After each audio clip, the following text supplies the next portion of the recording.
Yang keras hari ini bukan lagi jeritan perut yang lapar, tapi suara mikrofon dari studio sunyi, berlapis kedap suara kenyataan. Bukan suara mereka yang digila sistem, tapi gema keturunan yang direkam dalam format resolusi tinggi, diunggah dengan caption estetik, lalu diberi label inspiratif. Mereka bukan motivator, mereka adalah orator katalog, produk dari kemudahan, bukan perjalanan. Tak tahu rasanya ditolak kerja hanya karena tak punya orang dalam, tapi lihai bersabda soal jangan menyerah. Tak pernah mengisi formulir lamaran sambil menahan lapar di warnet 24 jam, tapi pandai memberi wejangan soal mental baja. Chico Blade menyebut mereka motivator warisan. Bukan guru kehidupan, tapi voice over dari skenario semu. Mereka naik panggung bukan karena pengalaman, tapi karena privilege. Bukan karena pernah jatuh, tapi karena dilahirkan di atas bantalan empuk sistem. Dan lebih lucunya, ketika followers berkurang 3 hari, mereka membuat video pernah dibully netizen, lalu menyamakannya dengan perjuangan buruh pabrik yang upahnya dipotong. Ketika tidak diajak kolaborasi, mereka curhat tentang dikhianati teman, lalu mengaku paham rasanya dikhianati negara.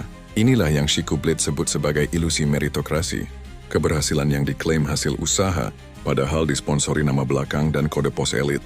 Mereka tidak membuka jalan, mereka hanya merekam langkah di jalan yang sudah disterilkan oleh koneksi dan kasta.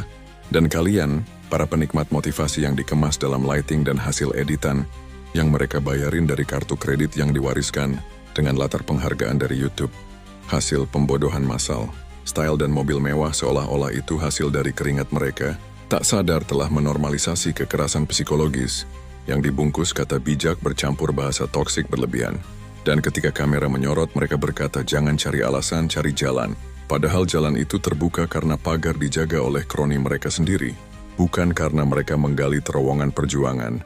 Chico Blade menyebut fenomena ini khotbah dari balkon kemewahan, sebuah pertunjukan hipokrisi, di mana penderitaan dipoles jadi narasi, dan kenyamanan dipoles jadi kisah sukses. Masih belum yakin juga? Mari kita buktikan, apakah motivasi dari mulut mereka sesuai dengan realita saat ini? Data dari BPS menunjukkan 58% tenaga kerja Indonesia hidup dari sektor informal. 4 dari 10 lulusan muda bekerja di bidang yang tak sesuai jurusan. 73% pelamar kerja ditolak karena overqualified atau umur lewat 25. Ribuan lowongan dengan syarat tak masuk akal. Usia maksimal, tapi butuh 5 tahun pengalaman. Mereka rekrut dengan standar dewa, tapi menggaji dengan angka neraka. Jadi dari omongan motivasi warisan yang sering kalian bagikan dalam bentuk cuplikan video 30 detik, ada anak perantauan yang tumbang karena kalah CV karena orang dalam, ada ibu rumah tangga yang bingung, beli gas